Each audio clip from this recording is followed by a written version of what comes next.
Hi, welcome back to another video, and this video is going to be focusing on the F2L stage of the Friedrich method.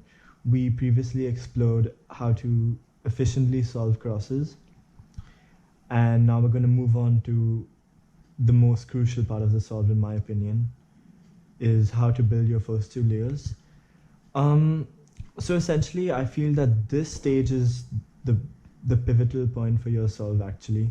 If you really take advantage of this stage, your solve can be really fast. And I feel that the people who have mastered F2L and who are like the most efficient at this stage are indeed the fastest solvers.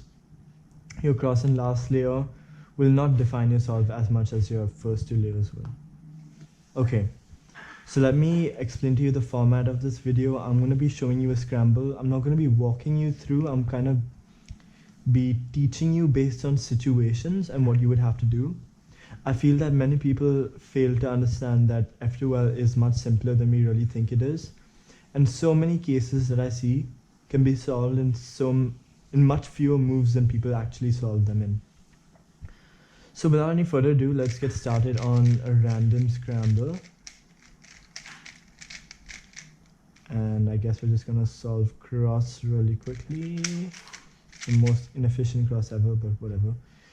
Okay, firstly, to start off, let me show you what I would do in F2L. And I really love this case because this cross, even though it was inefficient, it's given me lots to work with in F2L. I see these two, I'm gonna pair them up immediately like this, and then these two pair up together. Amazing. I see these two. I'm gonna pair them up like this, and I see this, and I'm gonna sledgehammer it in. And that's how I'm gonna go about my solve. Now, would you look at how efficient that actually was? This is actually a completely new scramble to me, but now let me explain to you what actually goes through my mind while solving. And so many people faster than me that I've learned from have actually adapted this mindset into their solves, and this is essentially how you get faster. Let's try a new scramble.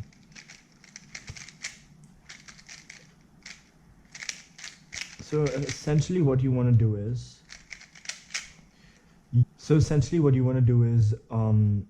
you need to keep in mind that there are three ways to go about F2L cases, each F2L case.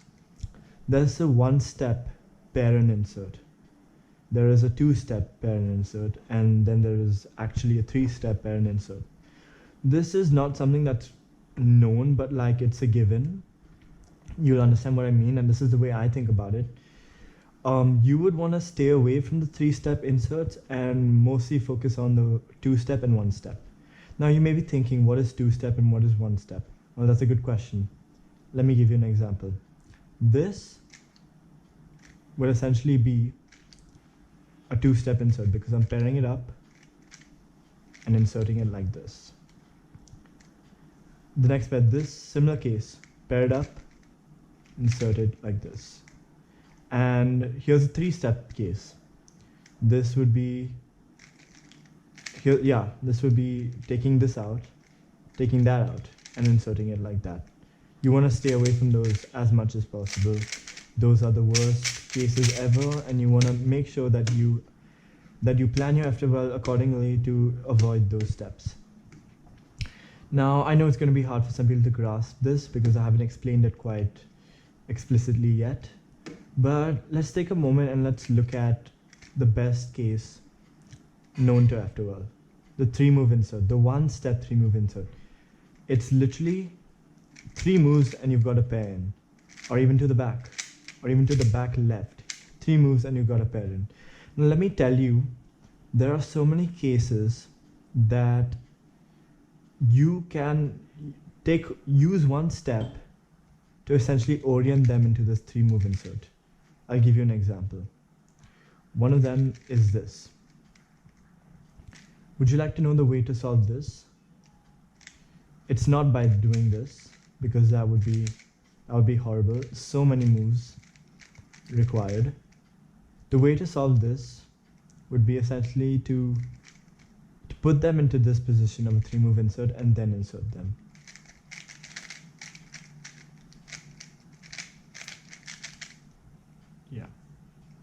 So let's just do our cross really quickly. This is not going to be too efficient. And let's look at that, what we have here. Now this pair, it looks like a really odd case, but no, this is amazing. Think about it. All you need to do is put it into that 3-step position, that 3-move insert position. How would you do that? This is universal. You would solve it like this and insert into the back. Like this, your F2L can seriously be done by putting it into that 3-step position. These two, very bad case actually. It's a 2-step insert, but it's that the inefficiency is actually compensated for when we actually utilize this 3-move insert method. Once again, we can do the same thing. Put into a situation where you've got a 3-move insert, and luckily we have another pair here. Always remember, guys, and you really want to discover F2L for yourself. I do not want to give you a bunch of algorithms. I do not want to teach you algorithmic F2L. I want to show you how you strengthen your intuitive skills, how you really learn F2L for yourself. So do me a favor, after you watch this, or do yourself a favor, after you watch this video, don't time yourself. Just play around with F2L. Figure out ways to solve pairs which takes less moves than what you would usually do for every other case. Because let me tell you this, please do not spend more than 5 moves, I'd say, on a F2L insert. Like when I say 5 moves, I mean like pairing them up should be at least 2 or 3 moves and inserting them pretty quick. So I'd say 5 to 6 moves.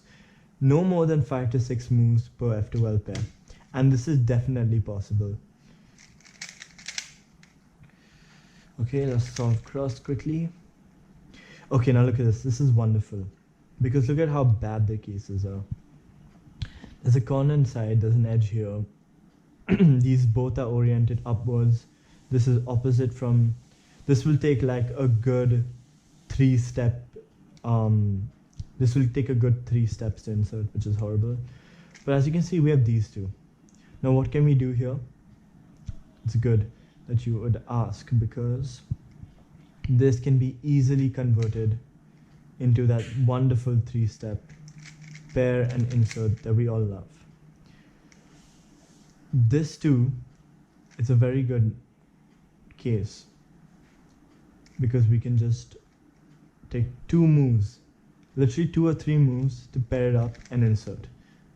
Look at how I'm taking only 6 moves for each and every pair. It's very important that you do so. I would just like to reiterate that the point of this video is for you to be able to discover F2L on your own, and I'm assisting you in that. Because F2L is actually much simpler than we think it is. Essentially, we need to figure out the fastest way to pair up pieces and insert them.